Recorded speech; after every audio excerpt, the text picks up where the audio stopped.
So my thoughts on enlightenment would be, if it's your goal to become enlightened, ascended, to realize yourself, my thoughts on enlightenment would be, enlightenment is to go from form to formless, and to understand that properly. So they say to go from form to formless, there is no experience there. So I'm going to break that down and explain it to you, why there is no experience there. Actually, there is a experience there, and it's here now. To go from form to formless would mean that it is the formless that accumulated the form. Like, for example, a paper is empty before you draw on it. So, to use paper as an analogy, paper is formless until you put shapes up there. So, for example, there are no objects before you had this body. You had no form, no shape. So, it's really a realization rather than something that takes progress, something you can work towards, like with progress.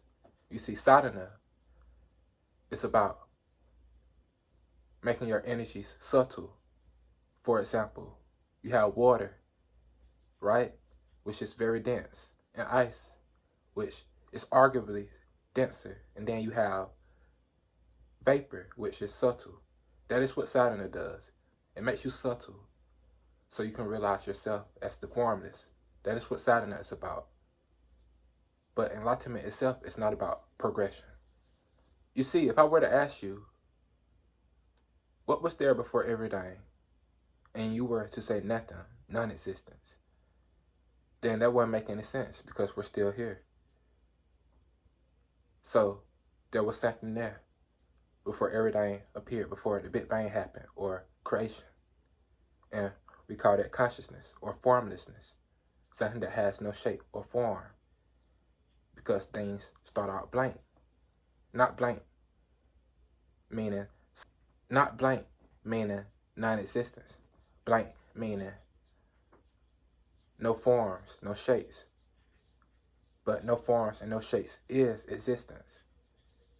All because something has no form or no shape doesn't mean it doesn't exist. For example, you don't see